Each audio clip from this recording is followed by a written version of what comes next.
What's up, Buckeye fans? I am Patrick Murphy from Bucknuts and 24/7 Sports here with you today for another episode of the Bucknuts Happy Hour. We're recording this on Friday, August 15th, which has been a busy day in the college football circles, especially in the Big Ten. If you've been following along with the Michigan stuff, NCAA released its decision on the Wolverines program. We will get into that more later on in the show. So if you're looking for that, hang tight. We will discuss it with somebody who's in the know about it. But today's show will be focused on Ohio State's three biggest opponents this season: Texas, Penn State, and then we'll get to Michigan. And we're going to do that with members of our 247 Sports Network who have covered each program. And we're going to go one at a time, but we'll start. I'm going back to Bud Light this week. I've been doing the Red Stripe. It's been good to me, but I decided back to basics here with the Bud Light for this one as we head into the college football season. So bringing in friend of the program, Chip Brown from Horns 247. Chip, how you doing on this Friday down in Austin? Oh man, what are we, 15 days? 15 days from hanging out in the shoe? Pretty exciting. Obviously one of the biggest games of the opening weekend, which is why we wanted to start off with you talking Texas. The first question I have, and I'm sure you've gotten it plenty when you talk, especially people outside of the Texas area, Arch Manning, a lot of hype, right? Heisman favorite, all this, he's played some. Why should Buckeye fans be fearful of Arch Manning coming to the shoe? Why are Texas fans confident in the quarterback other than his last name? Yeah, I mean, I think all we have to go on, Patrick, is the body of work that we saw last year. He comes in off the bench against UTSA, throws for 4 touchdowns. It looked like it was the easiest thing in the world for him. He runs for a 67-yard touchdown. Hell, he scored 2 touchdowns before Quinn Ewers could get out of the medical tent. And then the next week they play Louisiana Monroe, and he throws a couple interceptions, a couple of bad decision interceptions. And he said, I got greedy. I tried to, put the ball downfield when I shouldn't have. And then the following week, the season or the SEC opener against Mississippi State, he's 26 of 31 for 325 yards, 2 touchdowns, no picks, and runs for a touchdown. So he looks like a guy who learns from his mistakes. But let's be honest. I talked to David Cutcliffe at SEC Media Days, who coached both Peyton and Eli. And he said, there's never been a quarterback with this much pressure, glare, attention, ridiculousness than Arch Manning. And he, we all have to wait and see how he handles it. Now he becomes the guy, and he's got to go up against the defending national champs in their building. He's not played. I mean, he scored a touchdown against Texas A&M, but he's never started a game on the road. Interestingly enough, Texas has the longest winning streak in the nation in true road games at 11 right now. So that's on the line as well. But we have to wait and see. I mean, he's had all off season to hear about how he's the Heisman favorite. Texas is number 1 preseason for the first time in program history in both polls. Wow. Which is, a little bit of a stunner. But there, we have to see how well he can put those blinders on and get down to business, because, it's all speculation right now. You said no one's had as much pressure and spotlight on, which is crazy coming off the Quinn Ewers situation. I know maybe his career didn't end at the highs that he expected, but Buckeye fans saw firsthand kind of the circus that was around one of the highest rated recruits ever. So that's crazy to hear, but it makes sense when you have the Manning last name, no doubt about it. You mentioned the defending national champions. Obviously, you and I were there for the semifinal game. How much is the revenge narrative being played up as we head into week 1 here in, like you said, a couple weeks? Well, you have heard it from a couple players. The offensive lineman, DJ Campbell, said it's the first stop on the revenge tour Okay. They only lost to two teams last year, Ohio State and Georgia. They lost to Georgia twice. They will play Georgia in Athens November 15th. And then Colin Simmons was asked, is the motivation there in part because you're opening against a team that knocked you out of the semifinal? And he said, I promise you it is. So it's on the minds of a couple players. They've said it. Steve Sarkisian has said, if that's what's motivating us, we're kind of in the wrong mindset because we got big goals, big plans. It's a long season. We need to be in love with the process. So it's going to be a great game. I mean, Ohio State by 2.5. Yeah. Got two new starting quarterbacks, a bunch of new faces in big time places. So, yeah, I mean, I will ask you, Patrick, what's the sense of the quarterback situation there in Columbus? That is the question on everyone's mind here, unlike it in Austin, where you know who it's going to be. You just don't know how he's going to do. You got two guys still battling. I get the sense we're going to get an answer sooner rather than later. They have their second scrimmage on Saturday. It sounds like Julian Sayin has started to put things together consistently, but I think he needs to close out this week, including that scrimmage on Saturday, in order for Ryan Day to feel comfortable. I said on a radio show I did locally yesterday that I would be concerned if Ryan Day does his press conference on Tuesdays of game week. So if there is not a quarterback named then, that's when I will start to get a little nervous about what's going to go on in that game. Ryan Day's played it pretty close to the vest. Julian Sayin's always been the favorite. He was a five-star kid, obviously went to Alabama. But Lincoln Kienholz has made this a competition, man. And, people that ask me all the time, like, what do you think? And I'm like, it's a real competition. I don't think people like that answer. They want me to tell them who the guy is. I don't think anyone knows yet. I think both guys have had really good days, and there have been some days where it's like, ooh, you put 2 and 3 days together, and then that fourth day is not quite what we need. So, it's just got to be consistent, I think, from both guys. But Julian Sayin certainly has that higher ceiling. Are they different enough that they would play two? I think that you could do it. Lincoln Kienholz is definitely like the more athletic guy. Not to say Julian Sayin isn't, but I would say that it is probably unlikely. I don't think Ryan Day wants to do that. But also, I think they both can do enough of the same things.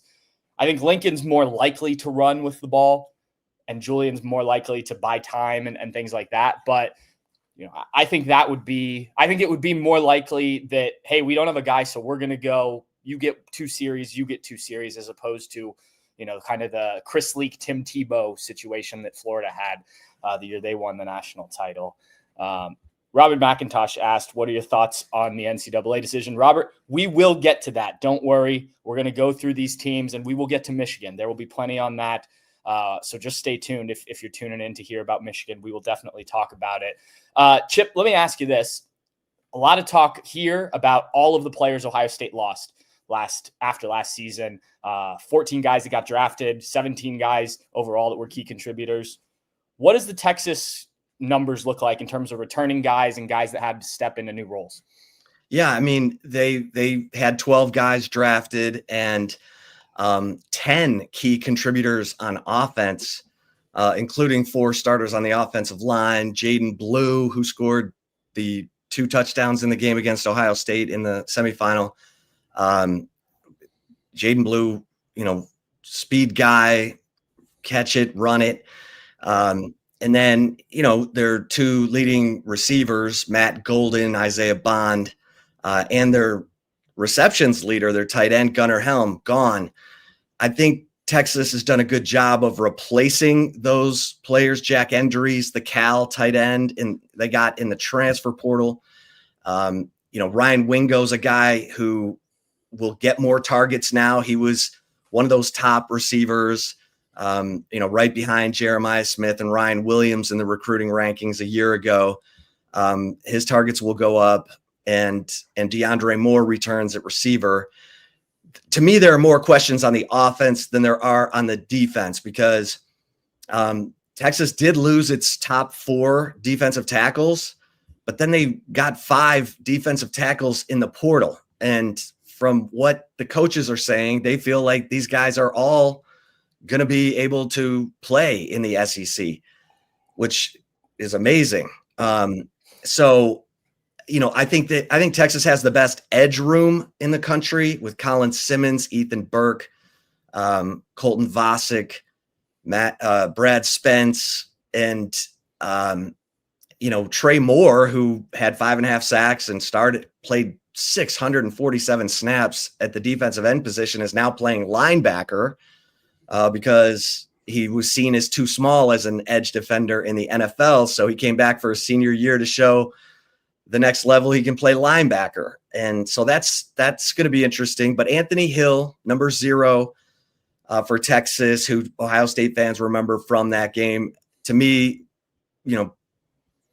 probably the favorite to win the Buckeyes Award this year. Had 16.5 tackles for loss, 8 sacks, 4 forced fumbles last year.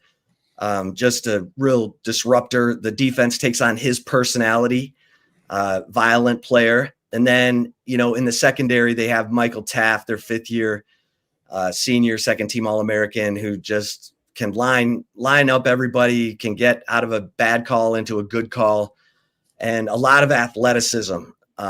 Even though they're, like a guy like Jelani McDonald, who no one's heard of, is probably going to be a breakout player this year. 6'2", nickel corner safety, who's a 3rd-year player in the program. He's just had to wait his turn because of guys like Andrew Makuba and Jade Barron. So I think this defense has a chance to be as good as Ohio State's defense was last year.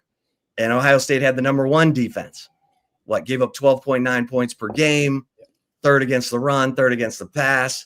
I think this Texas defense could be that good.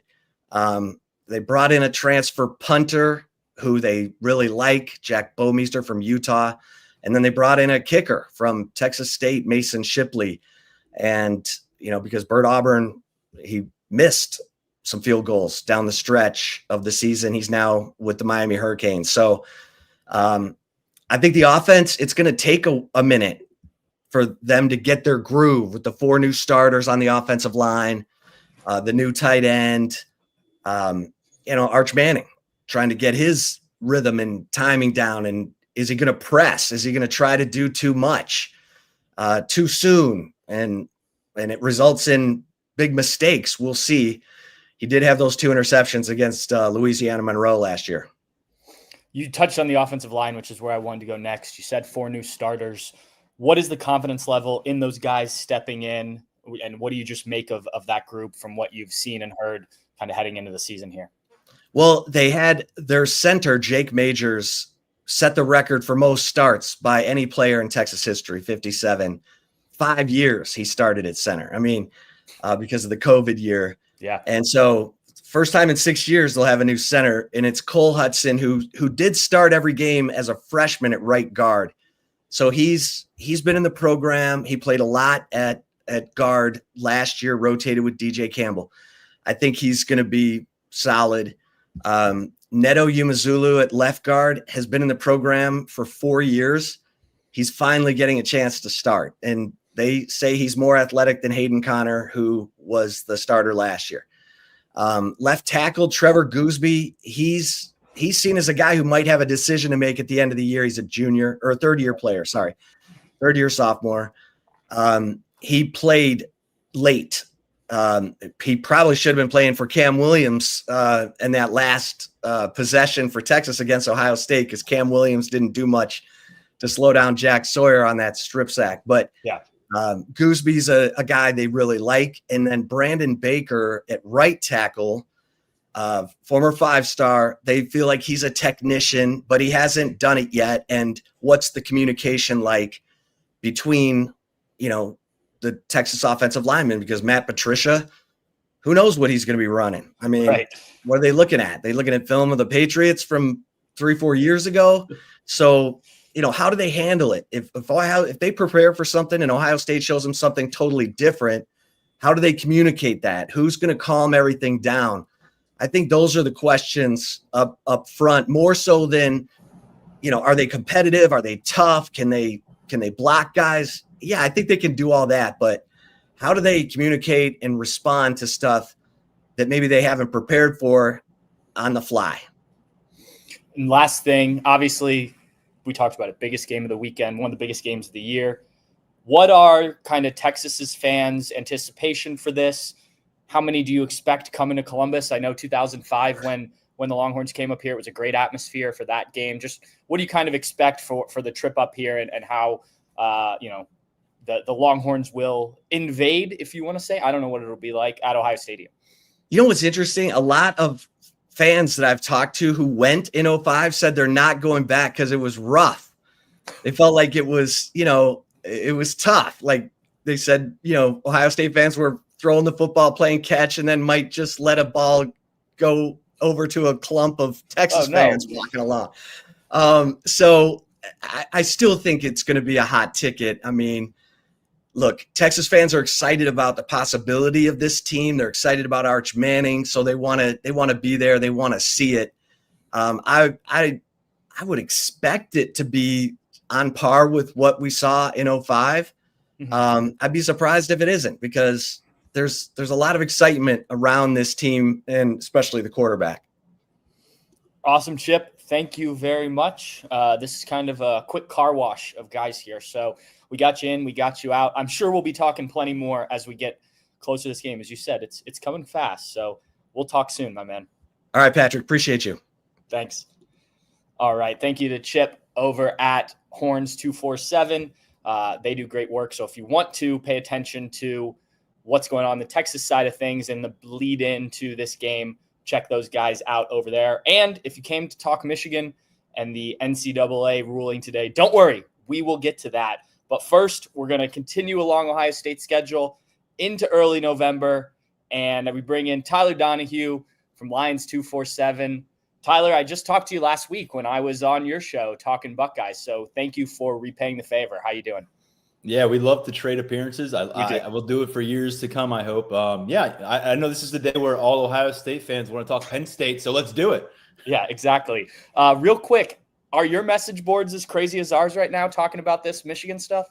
Yeah, I can't imagine they're quite as crazy as Bucknuts, just because I can't. But our message board right now, the number one thread is about this, and it's got like 2 million views overall. It's been a popular thread, but it is like the go-to. I'm going to put out something on what Jim Knowles told us about some position battles, and I still bet you that the Michigan scandal will be the top thing on our thread. So, yeah, I think it's dominating the college football conversation and probably will through the weekend. Absolutely. Let's get into Penn State, though. I started talking with Chip, asking him about Arch Manning, an inexperienced quarterback. We're going to go to Penn State's quarterback and Drew Aller. We've seen him before, but the last time the world saw him, he was throwing an incompletion that ended the college football playoff semifinal game. How much better has he gotten? Why should people be excited about him? And from an Ohio State perspective, why maybe should it be a concern when he shows up at Ohio Stadium in November? It's definitely a two-part conversation with Drew Aller and the passing game, because of what's happening around him and in front of him, and what's happening within his own process. First and foremost, he has continued to get a better physique, and he had a little bit of baby fat early in his career. You could probably qualify as that. He wasn't the most mobile quarterback. Last year, though, he picked up more than 30 first downs as a runner. He was able to really evade pressure, buy some time, a bunch of times hooking up with Tyler Warren because he could extend a play.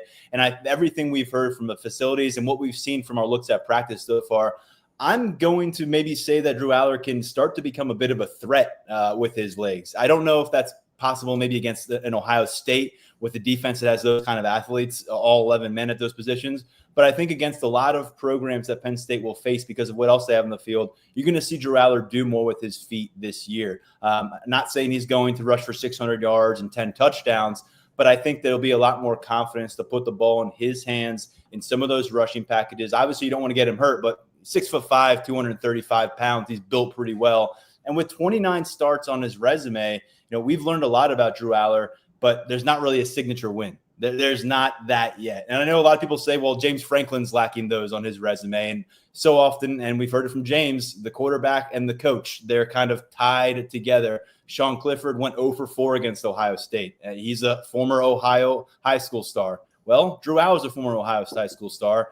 and he's trying to avoid going 0 for 4 against Ohio State. It will be 0 for 3 as a starter. He's talked about us pretty openly and saying that experience, the last couple of them against Ohio State, are part of the reason why he wanted to come back. He is chasing big moments and success in big moments with Penn State. And yes, they broke through last year. They got to the Big Ten championship game. It was a bit of an up and down experience for him against Oregon. He threw some costly interceptions, also threw some passes that made people, reminded them that he could be a top 10 pick in the draft next year if he trends in the right direction. So I think at the end of the day, with Drew Aller, the body of work has been a lot of great stats. He's going to finish near the top of a lot of Penn State statistical record books, but they want to see him walk off the field at one of these marquee matchups, holding up a number one, giving high fives to the fans instead of walking off the field, sad with his head down. And that's kind of been the case when they played, they played Notre Dame last year. It wasn't a great showing for him. When they played Michigan, when they played Ohio State, those have been ugly moments for this offense and for Drew Aller.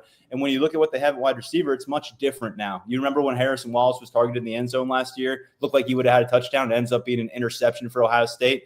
They feel like Aller's going to have more confidence targeting his receivers. They brought in 3 transfers. Harrison Wallace is now with Ole Miss. Omari Evans, who was kind of the vertical threat for them last year, is at Ole Miss. Neither of them showed they could be a number one, and I would argue even a consistent number 2 on a national championship contender. Maybe Harrison Wallace is a number 2 type guy. They got Trevor Pena. He was Syracuse's leading receiver last year, one of the most prolific pass attacks in the country. He hit the transfer portal this spring. He came here. Big fit so far. He's going to do a lot of damage out of the slot. That's the anticipation. A lot of excitement about Kyron Hudson, former USC captain. He actually scored a touchdown against Penn State last year.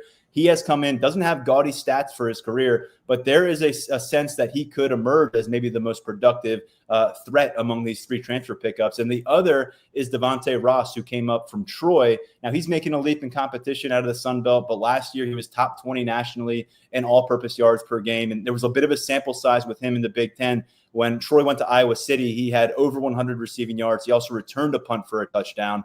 And so you put those 3 guys on this roster, it looks like they will be their 3 lead receivers. They're 3 for 3, they feel like, in hitting the transfer portal with these guys. And that's what it's going to come down to. There have been too many times that we've talked about Drew Aller in his career where the receivers aren't getting receptions. Is it Drew's fault? Is it the receiver's fault? I think we kind of got our answer this season, this offseason, because they did a total reset in that room. And I think they think it's going to really pay off. I spoke to the receivers coach this week, and he was as loose, as confident, as energetic as I have ever seen him in 3 years here in Marcus Hagans. And a lot of that hinges on those transfer players and Drew Aller's building trust with them. Well, I was going to ask you about the weapons, but you went through that very nicely there. Let's flip over to the defensive side of the ball. You touched on Jim Knowles earlier. Obviously, that was a big story early in the offseason when he made the move from Ohio State to Penn State. You and I talked, and I told you, look, when it came to Ohio State, it got better, but it took a few years to really kind of hit the ground running. What have you seen so far? How do you feel like Jim Knowles is settling in with this defense, and what's your kind of prognostication on what it'll look like? Yeah, I mean, no one can say he took a big paycheck and then went to an empty cupboard of talent. I mean, He took a big paycheck and he walked into a room where I think the last 3 or 4 seasons, Penn State has been ranked top 10. They've had a few different defensive coordinators. I think Manny Diaz in 2023 has been their peak recently. Maybe took a little bit of a step back with Tom Allen last year, but they were still top 10 in a lot of categories.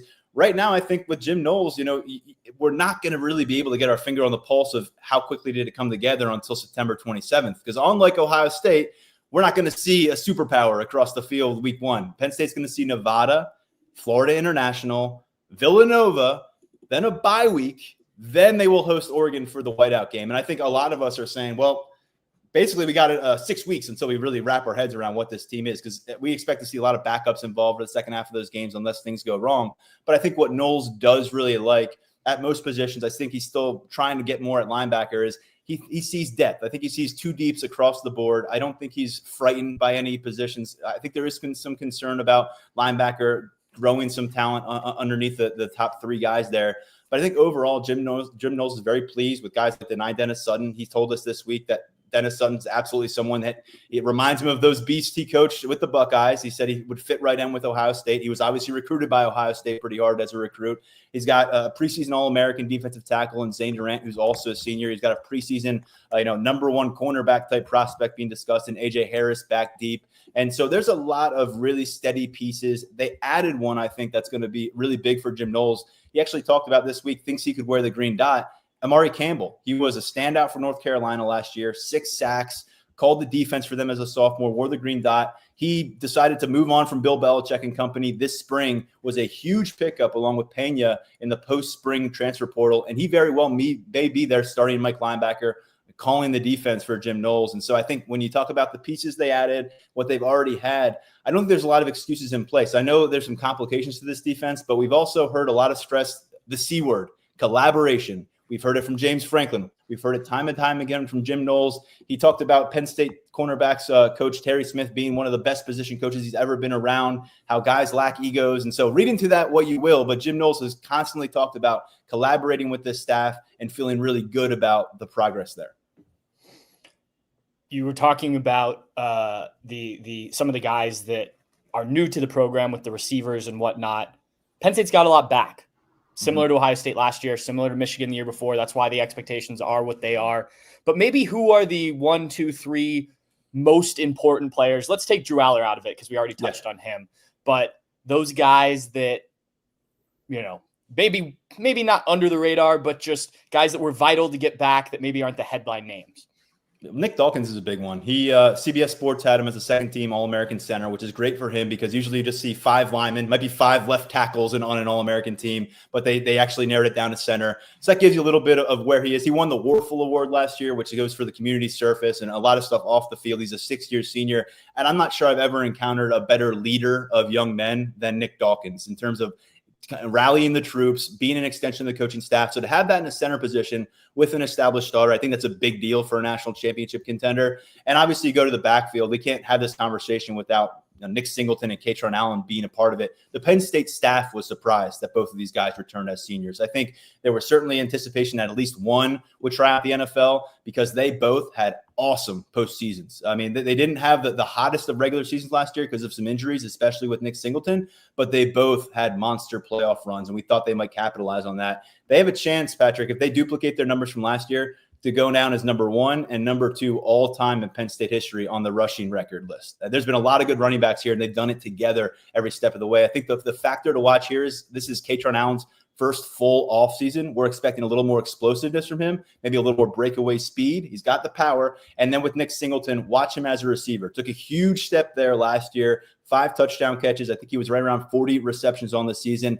I don't think we've seen the best of that part of his game, and that's why you're seeing him get a lot of that swell as an All-American preseason guy. It's not just because he's got that breakaway home run speed out of the backfield. It's also the fact that he can probably tack on 500 to 600 yards as a receiver this year, and he's only 800 yards away, Patrick, from passing Saquon Barkley for the most all-purpose yards in Penn State history. Saquon Barkley, I've heard of him. Yes. I think he's good at football. So that says something there. You touched on this a little bit ago. James Franklin doesn't have that real marquee win. There's obviously, that's the question, right? Maybe some Drew Aller, but that's the question everyone's asking. Can James Franklin get over the hump? He's brought in Jim Knowles. We've seen what the offense looked like last year with the creativity and whatnot. But what is the reason for belief other than the talent and things like that? But similar to the questions that were getting asked about Ryan Day last year, why can James Franklin do it this season in your eyes? Well, he has told us himself that this is the best collective personnel from a coaching staff perspective and roster perspective that they have had at Penn State during his time there. And this is his 12th year there. A lot of people will tell you this is the best offensive line. This is the deepest in this position room, the deepest in that position room since the 1994, which is the last time Penn State went unbeaten. They ultimately did not get a chance to play for the national championship that year. They had to settle for a Rose Bowl, but 94 is held in reverence here in Happy Valley as kind of the standard in the last 30 to 40 years since they won their national championship 39 years ago. And so when people who know this program far better than I, and Mark Brennan, who I work with on a daily basis, has covered them since the 1980s, they say it's legit. So I think first off, that's why. It's not necessarily something that James Franklin has done for himself. It's the fact that him and the athletic director, Pat Kraft, have done everything within their facilities to load up this staff, to retain the roster. They're not bringing in the 5-star recruits like fans hope they will because they're not cutting $1 million checks for high school seniors right now, but they've done a great job with roster retention. So I think you stack that all up. And look, the benefit of the doubt still has to be earned by James Franklin. I think the tricky thing is here, they had a really strong season last year. They lost to Ohio State. They failed to score a touchdown in Beaver Stadium against the Buckeyes, and that's a bad look. But they won 11 regular season games for the first time in James Franklin's tenure. They won 2 playoff games. They were right in there with the Big Ten championship, their first trip to the Big Ten championship since 2016. But I think the tricky part is they beat SMU and they beat Boise State. And it's kind of the luck of the draw, I guess. And I thought it was a really good path for them, but it didn't really do a lot for James Franklin in terms of being like, well, that's a signature win. Yeah, it's Boise State. It's SMU. So I think that there was a real hope that if they had beaten Notre Dame, that would have been the breakthrough moment. And then they would have had the revenge tour chance against the Buckeyes in the national championship game. But they did not do their part. And ultimately, it was Marcus Freeman and the Fighting Irish who got that chance. What we saw at Ohio State last year, the pressure, I mean, the players were saying it's natty or bust. First of all, how is Penn State's players, staff? I heard James Franklin, some of the guys at Big Ten Media Days. How have they sort of approached this? And then what do you think of the pressure? How does this team handle that? It's tough to answer now, obviously, being where we are, but just looking ahead, how do you think they manage those things? 2-part question. They've been pretty honest about saying it feels different in the building. At least the players have. I think James Franklin will tell you every single year I've been here, the expectations are a championship. But let's be honest, has it always been this attainable seemingly? And so I think right now, again, we won't quite know until the bright lights come on and there's 100,000 people dressed in white in Oregon's in Beaver Stadium. I think that's going to be the real early check of this team's pulse, quite frankly. But I think there's a real chance that they do follow through on what they've said because, again, they've got leadership. They've got veterans. They've got guys who've tasted those tough losses. And I know a lot of what we heard about Ohio State last year, a lot of what we heard about Michigan the year before is guys came back motivated, and they spent that final year on campus hell-bent on making up for some things that they didn't get done before. And we've heard that man-to-man from this Penn State senior class and fifth-year seniors and even sixth-year seniors about why they came back. And quite frankly, we're hearing them discuss bigger, larger goals like national championships and getting past Ohio State publicly in media settings more than we ever really did before. I think until maybe halfway through last year, it started to change. But before that, it was always 1-0, 1-0, 1-0. What's in front of us? What's the directly next matchup? Now it seems like guys are a little more okay in opening up about, yeah, we want to be the number 1 team in America, and we've got to go prove it. Were they okay with being number 2 in the AP poll then? I'd imagine, no one was directly asked. Every time you ask about preseason rankings, Franklin says no one cares. I'm not going to frame it in my man cave or anything like that. I think they probably prefer being number 2 than number 1. I think, going in the season number 1, it's a different kind of pressure. It would have been their first time going in the season number 1, I think, since like 1997. But number 2, I think they're happy internally probably to be a little bit ahead of Ohio State because let's face it, the perception for the last 20 years probably has been Penn State is a rung of that ladder below Ohio State and Michigan for much of that time as well. And that's been, James Franklin's great to elite mantra, right? Is breaking through, getting through that barrier. And, to see Penn State enter a season considered the number 1 team in the Big Ten for the first time this century, maybe only perception right now. No one's won a game this year, but there's a little bit of a current right now moving in a different direction for James Franklin. If they can capitalize on this moment, you wonder if that could spark something moving into 2026 and beyond and make this a little more sustainable rather than like a great opportunity that you feel like is going to be fleeting. Last thing before we get you out of here, we kind of set the stage. What do you think this season ends up looking, crystal ball looking like for Penn State at the end? Is it that national championship? Do they come up a little bit short again? Just where are you kind of thinking right now as we sit here on August 15th? Yeah, it's so I've covered this. It's been my 9th season covering Penn State. Every year they have played Ohio State. I've never seen them beat Ohio State. And the last 2 seasons, I predicted Penn State to pull off a win in 2023 in Columbus, 2024 in Happy Valley. And on both cases, the offense, laid a major egg, and that was ultimately their demise. So I think what you have to do is close your eyes, imagine what this pass attack can look like when it all comes together. And basically, is Drew Aller the guy that we thought he could be when he was the number 1 quarterback in the country? He has shown a lot of flashes, but is he going to be that guy when it's Ohio State across the field and the entire world is watching? Because you can be that guy against Indiana. You can be that guy against Nebraska. Those are going to be important wins that you have to get. But the most important moments in this season, whether it's Ohio State in November 1st, Oregon in September, or down the field in a playoff game, whether you play in a school like Texas or in Alabama, are those moments going to show Drew Aller being a true difference maker, a playmaker, or does he need to be kind of carried by his teammates? And so I think, I hate to put it all on him, but I think really it's him and those weapons around him, because we love this offensive line. We love this running back group, but we just got to figure out what it looks like in the passing game. You remove Tyler Warren, who had 104 catches last year. Love the tight end room, but are these receivers really going to be the real deal? And is Drew Aller going to deliver in those clutch moments?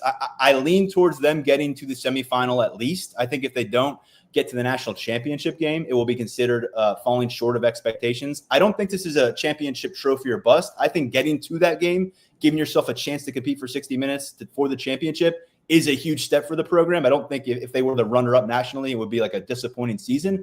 But I think if they were to not pick up some kind of marquee win, whether it's beating Ohio State and Columbus, which would be a huge feather in the cap for James Franklin, or maybe playing an early round playoff game against a true established blue blood and beating them, that could also be something that would be a big step forward. But until we see those things, you're kind of just projecting on what might happen. And that's the battle that James Franklin and they all are fighting internally, because they know in their minds they haven't done it yet either. They've got to taste it. And then I'm curious what it might look like if they come home on November 1st with a win over Ohio State. What might that clear up for their mental space here at Penn State? Well, I was there in 2016. I saw Penn State beat Ohio State in one of the wild finishes I can remember. So it is possible. We'll see what happens November 1st. That game will be in Columbus. Obviously, 2016 was in Beaver Stadium. Tyler, thank you so much. Get back to your message boards and make sure everything's going all right over there with all the Michigan stuff happening all over our network, I imagine, today. I will let you get to the main event now. I'll step aside. So good luck with this conversation. I'll talk to you both. I'll talk to you all soon.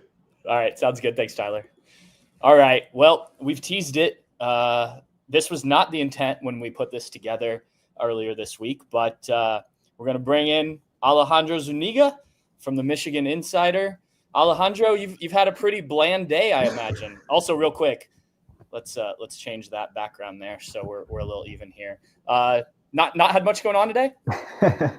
I feel like I should be wearing, like Taylor Swift wears the not a lot going on at the moment when she does have a lot going on. I need that shirt currently. All right. Maybe I'll find that. My fiance is a huge Taylor Swift fan, so she might have that. Maybe I can bring you one when we come up to Ann Arbor at the end of the year.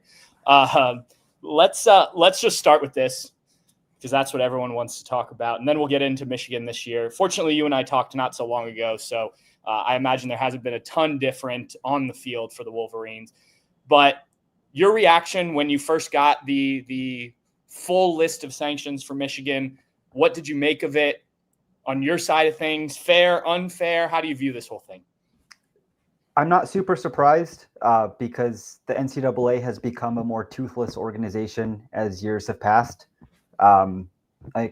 Quite frankly, I think Michigan got off pretty light in a lot of ways. I mean, the fact that the NCAA even agreed to Michigan's willingness to suspend Sharon Moore, but for weeks 3 and 4 and not weeks 1 and 2, like the fact that the NCAA acquiesced with that surprised me. I'm not super shocked that he got a third game. I'm not super shocked that they imposed a very significant financial penalty.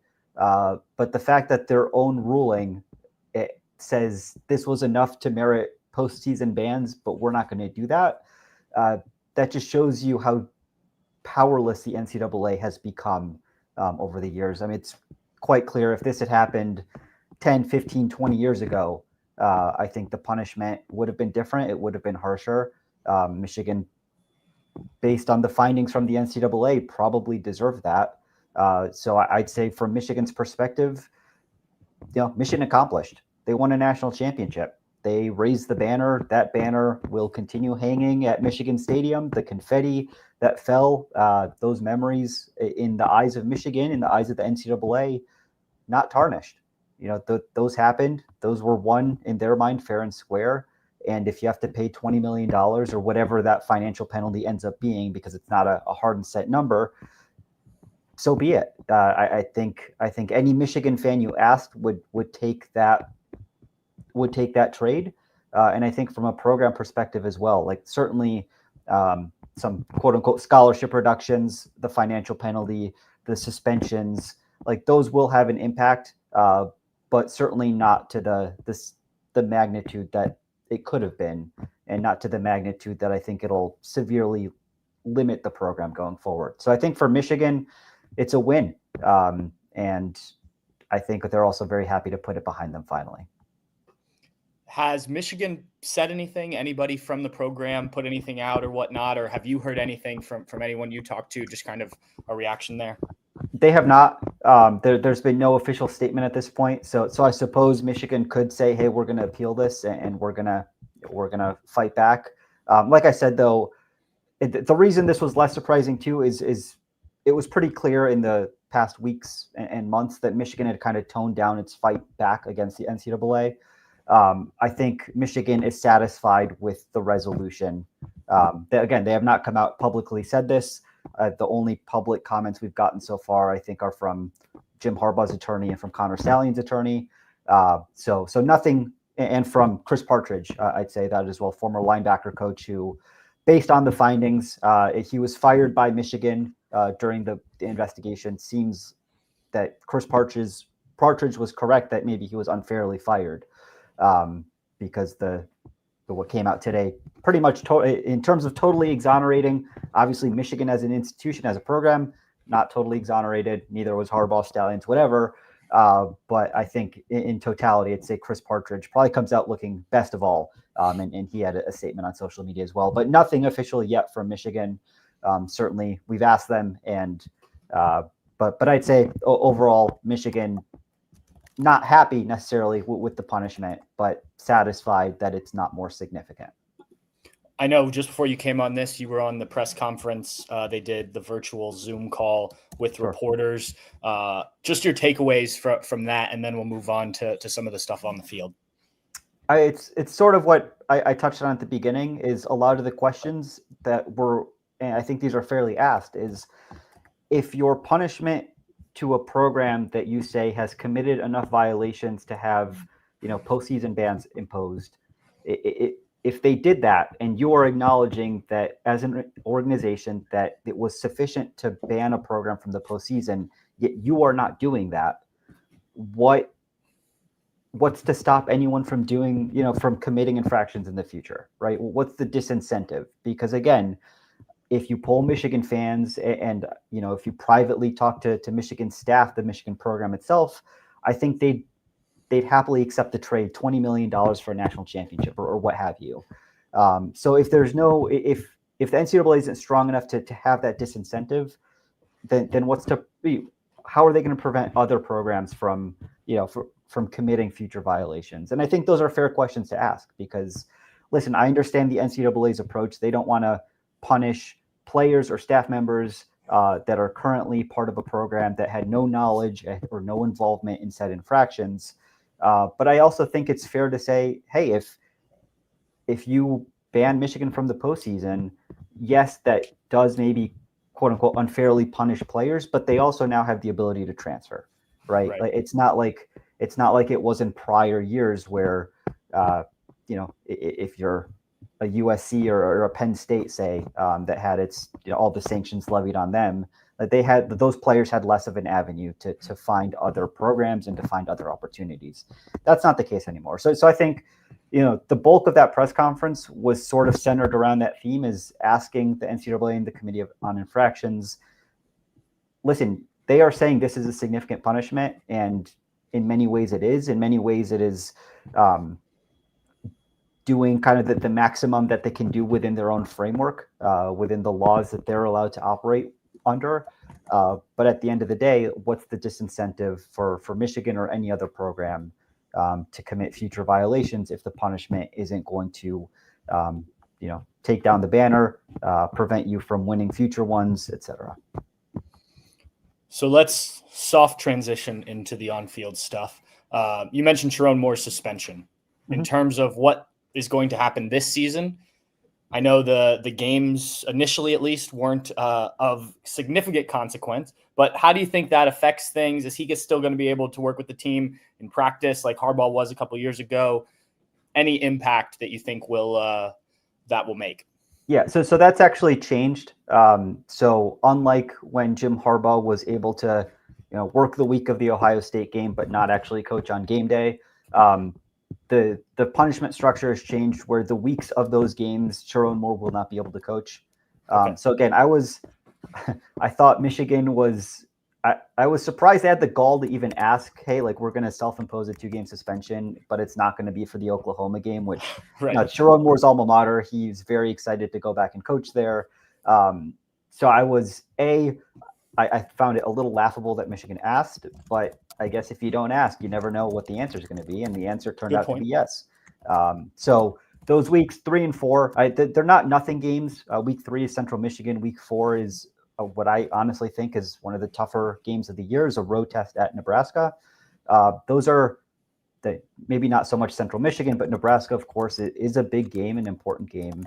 And Sharon Moore will not be able to coach the week of those games. So he will be on essentially a 2-week hiatus.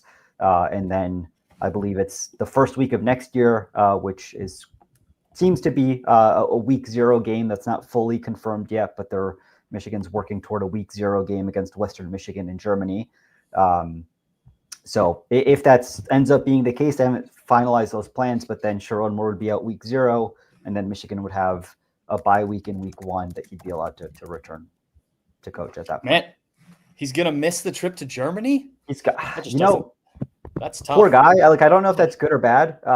Listen, it can be a hassle to get your passport renewed. Maybe he just didn't want to do that. But the Germany game on the whole is just strange in a lot of ways. So throw in a coach suspension to that, why not? Yeah. Though you can go and get it expedited in Detroit, I believe. And I think I know some people that have done that before. So not too far if he needs to do that, but I guess he won't have to worry about it. Okay, let's get to some of the on-field stuff. Last time we talked was before Big Ten Media Days. I know at Big Ten Media Days, Sharon Moore was asked a lot about Bryce Underwood, and he wouldn't confirm him as a starter. I think he said that a couple times during the press conference, he's got to win this job. Where are we in the quarterback competition in Ann Arbor? Yeah, they're not going to announce anything until the week of the first game of the year. So not until game week, but all signs are pointing toward him being the starting quarterback at this point. I don't want to say almost by default, but the number 2 option, the guy who, was brought in to be kind of the competitor, the veteran guy, was Mikey Keene. He was a transfer quarterback from Fresno State. He's played 2,300 plus snaps in college football, very experienced player. He has been out for a very long time with an upper body, with shoulder, elbow. They're not really saying some sort of injury. They expected him to be back fully healthy in the summer. He's still not full go, is our understanding of the situation. So as a result, they've got Jaden Davis, who was a 4-star recruit last year. They brought in Jake Garcia, who was an East Carolina transfer, but they brought him in over the summer. So there are competitors. It is still a quarterback competition. Mikey Keene, they're hoping to work him back into full reps and live practice. But at this point, Bryce Underwood was QB1 in their most recent secret scrimmage, and it seems like things are gearing up for him to be the starter. What about around, assuming Bryce Underwood, but whoever is quarterback for Michigan, weapons, offensive line, just what do you make of what this offense could look like this season? It's going to be very interesting because it's almost appalling how bad Michigan was last year. Yes. I feel like, I watched it, right? I was at every game. I saw it in person. But even so, it took until I looked at the stats, and it feels like every time I do, I find something different that it's I can't believe this happened. Right. Michigan was the only team, I think, in college football without a passing play of 40 plus yards. They were the worst ranked. Iowa had one. Even Iowa had one. Oh, wow. Michigan was ahead of only 3 teams in terms of passing yardage per game, and the 3 teams were all service academies. It was the worst passing offense for Michigan since the 1980s, Bo era teams. Colston Loveland, the tight end, had more receiving yards than the top 3 wide receivers combined. It was just any stat you look at. So based on that, anything Michigan does this year is going to be a step forward. So there is if you're a Michigan fan, those are your reasons for optimism. In terms of weapons, Donovan McCulley, Indiana, former Indiana wide receiver, didn't play last year, but he'd been looking to transfer to Michigan even last year. He ended up doing it this year. He earned the number 1 jersey as a wide receiver, which for Michigan is a coveted number, kind of establishing him as the number 1 option. I'd look out for him. He's a 6'5" deep play target. I think Chip Lindsey, who's the new offensive coordinator, they're going to be taking some deep shots. And they've got to show, if they want to continue recruiting the quarterback position, wide receiver position well, which they are doing despite last year, they need to show that they can air the ball out, and they need to show that it is a more pass-friendly offense. But at the end of the day, this is still Michigan's identity, and especially under a coach like Sherrod Moore, is still going to be, smash. It's a run-first offense. So, the stable of running backs, especially the top 2, and Justice Haynes and Jordan Marshall, very talented backs, and they're going to be the workhorses for Michigan this year. What about the offensive line? That's obviously been something that's been important for this team, especially once we get into the game. Ryan Day, not shy to talk about the team that's won the rushing battle, has won that game however many years in a row it's been. So you mentioned the running backs there, but what about the guys up front? Yeah, I think that's an ongoing question. Last year, after Michigan had won 2 straight Joe Moore Awards, in 2023, they were semifinalists or finalists for that award as well. Last year was a significant step back.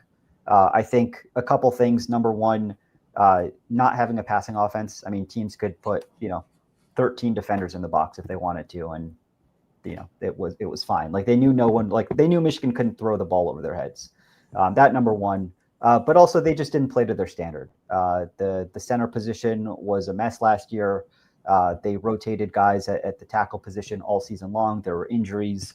And so forth. I think Michigan is cautiously optimistic that at least it has a bit more depth and has more guys vying for starting positions this year. I'm not fully sold on it quite yet. I mean, the guy that I think is currently the leader to be the starting left tackle is a player who really, really struggled in pass protection last year at right tackle, and that was Evan Link. He is more comfortable on the left-hand side. He now has a year's worth of starts under his belt. But the reality is I'm not going to believe that he's going to be protecting Bryce Underwood or whoever's blind side. I'm not going to believe he's competent in pass protection until I see it.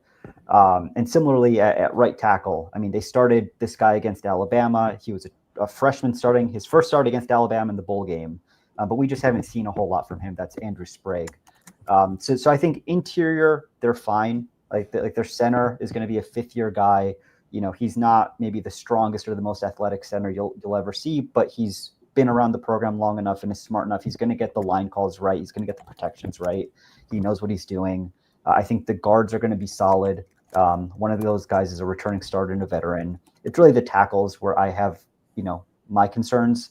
And obviously we'll see how that plays out because, you need to protect your multi-million-dollar investment in Bryce Underwood. And obviously for Michigan, you need to be able to run the football. Yeah, that's certainly crucial. Flipping over to the defensive side of the ball, where should people be looking as Michigan heads into this season, and what has stood out to you so far on that side? Yeah, I think the big thing there is depth. Michigan is not going to be able to have one-to-one replacements for Mason Graham, Kenneth Grant, the 2 guys who, I mean, they're the reason Michigan won the Ohio State game, right? Yeah, no doubt. Michigan could play the numbers game a little bit and say, hey, we're going to play a light box and you're going to run into it. But we have Mason Graham and Kenneth Grant, and they are they're 3 people. Each one of them is 3 people. Michigan doesn't have that anymore. So what Michigan does have is they have significant depth along the defensive line. They really do feel like they can go 10 players deep, both at tackle and the 2 edge positions. So I think that to start is that's what they'll be leaning on. I don't think they'll have the high end that the players last year did necessarily, but as it's getting into the 3rd and 4th quarters, presumably they'll be fresher and able to play at a high level, whereas other teams might not. Secondary, I think the secondary, there's just a lot of bodies back there, and they lost Will Johnson, they lost a couple safeties who played a long time with the program. But they're very, very high on TJ Metcalf, who's a safety. He transferred in from Arkansas alongside his brother Tevis. Sherrod Moore has said time and time again that they feel like TJ Metcalf can be an all Big Ten caliber player at safety. And I think that'll be both important and necessary because, Rod Moore, a name that you guys know well at safety, Ohio State fans know well, he has still not fully recovered from a preseason ACL injury from not this year, but last year. So there are going to be some new faces back there, but honestly, in year 2 with Wink Martindale, with the depth that they have both in the secondary and at the defensive tackle and edge positions, they've returned both starting linebackers plus a couple guys behind them. I think it's going to be a very talented defense. I think the defense will be the strength of the program.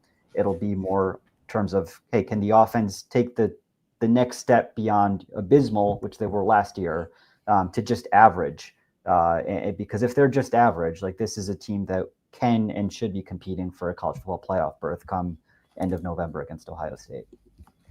You led me right into where I was going to go with this last question. Obviously, the season ended well for Michigan with the win at Ohio State and the victory against Alabama in the bowl game. So how does that maybe jettison this team this year? Just what are your expectations for a team coming off of what you have described basically as a pretty disappointing season?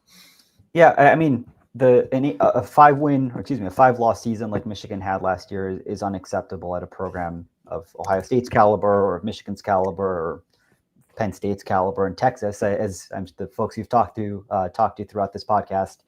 I expect better. I think the schedule is sneaky tough. Like you look at it and you don't see a lot of preseason ranked teams, but at the same time, this is the first time that I can remember that A, Michigan has 6 road games. B, they don't play back-to-back home games at any point this season. Oh, wow. And that's something I think in modern program history that Michigan, hasn't played back-to-back home games. So I do think it is a sneaky tough schedule. For me, the season hinges on the Oklahoma game in week 2. Not that necessarily they have to win that game, but a couple things. Number one, if you do lose that game and you're Michigan, if you're looking at a preseason schedule that doesn't have a lot of ranked opponents on it, it's tough to maybe impress committees or voters. And, you're on very narrow margins if you lose that game, number one. And number two is thinking back to last year. Last year, week 2, Michigan plays Texas. That game was uncompetitive, right? Michigan gets blown out of their own stadium. And it just shows how far away the program or last year's team was from the upper echelon of college football. It'll be a tough road environment. And if they get, if they lose close, that's fine. If they get blown out, like that's a tough mental hill to climb when you also have very little margin for error the rest of the year. So I was at an alumni association event last night. That's what I was flying back from. It's been a very busy day, friendlier crowd there, I'd say, than maybe the chat here. But I was asked there for a record prediction. I said 9-3. I do think that this is not a team that I'm starting the year feeling like Michigan is a legitimate national championship contender. I do feel like they are a legitimate fighting for a spot in the 12-team playoff. And I think make the 12-team playoff this year, which would be, year 1 with Bryce Underwood, when you have a lot of young but talented pieces on your offensive line, and you're kind of rebuilding from the lull that was last year. Make the 12-team playoff. I think that would be a successful year for Michigan. But obviously that would entail picking up some important wins, maybe against an Ohio State, maybe on the road against USC, maybe on the road against Nebraska. So we'll see. Yes, we will. Alejandro, I know it's been crazy, so I thank you for tuning or joining us on this. Obviously, when we first talked about this, we thought your day would be at least somewhat normal getting back from the alumni event. So I appreciate you jumping on. I appreciate your guys' coverage over there. I was following both you on Twitter and your and Zach's stories on there. So good stuff on all that. And let's get ready for some football because we're going to actually play some games soon, and that should be fun. So thanks again. I'm so excited to just be able to talk about football. Oh, and the English Premier League starts today, so that's another thing we have to look forward to. Gotta set my fantasy team, man. All right. There you go. That's what I'm here for. All right. Good to talk to you, and I will see you soon. Thank you. All right. Thanks to Alejandro for jumping on. Thanks to all those guys. This is the great part about the 24/7 Sports family is we can collaborate and do stuff like this. I know there's other networks out there. Not saying anything negative about them, but I think ours is a really good group that allows for stuff like this. If you are not already a subscriber to Bucknuts or 24/7 Sports, I recommend you do it. You get access to everybody's information. You can go and read what's being said over at the Michigan site, even their VIP stuff. You can read what's happening with Texas right now as you head into that game, Penn State, any of these teams you're interested in. It's a really cool thing that we've got. Plus, you get all of the Ohio State insider stuff, which is great. I want to end, and I'm not going to go too much longer because we're already over an hour. I want to give just some quick thoughts about the Michigan situation, and I kind of let Alejandro talk there. And I was interested to hear his explanation or his thoughts, and happy to hear that he thought this was a bit of a let-off for the Wolverines, because I think that is the common perception, and I think that's fair. I've seen the people in the chat, you guys that are watching this live, and I understand that you guys are all frustrated by that too. Look, I think, as I tweeted, I respect the fact that the NCAA didn't want to punish the players that are on this team that didn't really have anything to do with it. There are, I think, still some players probably left over from Jim Harbaugh and the Connor Stallions stuff. How much did they know about it? I don't know. I think back to when Ohio State gets punished for the Tatgate stuff, and like that was a handful of guys. Jim Tressel was he lied to the NCAA, like all this stuff. Like, those guys didn't deserve to have that ban. And then you have Urban Meyer come in, and you go 12-0, and you miss a chance to win a national championship. So, like, from just a purely objective perspective, I think that it makes sense to not punish these guys, as I think about what happened at Ohio State and things like that. With that said, two things can be true. Certainly Michigan got off easy. I don't think there's any way to talk about this. As Alejandro said, if you're a Michigan fan, you feel pretty good about what happened today. And I think there were probably some pretty nervous people going into today about what is this going to look like, what not. And look, I think there will be some things that affect their program. But as Alejandro said, you are in the transfer portal era. You could have slammed Michigan and made a real statement if you were the NCAA. There is one thing that I don't know, and this was pointed out. I think it was Adam King, who was on 10 TV in Columbus here. I don't know if the NCAA really can punish a team from staying out of the college football playoff. The college football playoff is not run by the NCAA. It's run by the college football playoff. They select the teams to play in it. I don't know if that's been answered somewhere, and I just haven't seen it, but I'm not sure how that all works. So maybe that had something to do with it too. But I do think postseason ban, things like that would have made a lot of sense. The stuff that is happening, I think that Sharon Moore sort of gets to pick when he gets suspended, or Michigan gets to pick it, isn't a good look. If I'm the next school that gets in trouble, assuming the NCAA is still running the show, I would also do that. You're going to suspend our head coach probably. Well, we're going to pick some of the easiest games and hope that you just agree with us. And once again, this is proof that there's no reason to comply with the NCAA. Jim Harbaugh, who did get a 10-year show clause, I believe it was, didn't, according to the press conference when they were asked about it, Jim Harbaugh did not give any information, wouldn't talk to the NCAA, just played, pardon my expression, but FU ball to the governing body of this sport, got to leave for the NFL, is making a ton of money, living in Los Angeles, and coaching the Chargers. To me, that just isn't fair, especially when you look at what happened with Jim Tressel when he left, resigned from Ohio State, goes to the Indianapolis Colts, I believe it was, and still had some sanctions that the NFL did. Same thing with Terrell Pryor when he left, got suspended by the NFL. So the fact that nothing's going to happen to Jim Harbaugh when it is very clear that he was involved in this is just downright unfair in my book.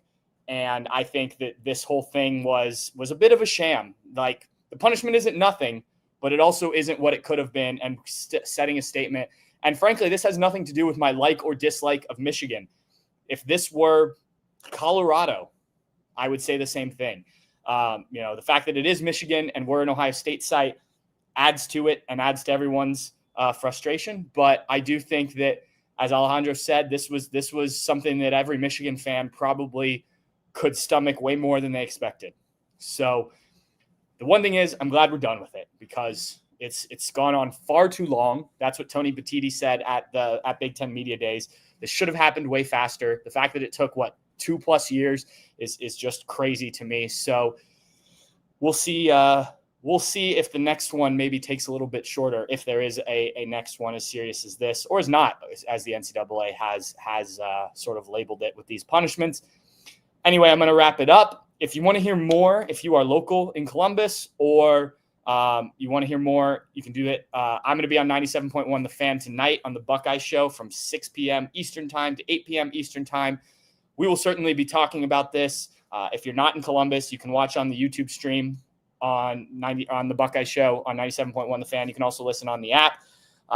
If you haven't checked it out already, we've got a story up. Dave Biddle did a column. He is not happy about this punishment, as you might imagine. Pretty good stuff from Dave. Steve Hellwagon was on the Zoom call for the press conference. He is going to write something. So we'll have plenty more on Bucknuts about this. As I said, great time to join the 247 Sports family and join us. I believe there's a 50% off promo for your first year. So head on over to Bucknuts, hit that join now button, come be a part of our family. We have a great time with it. And look, we got football in 15 days, right?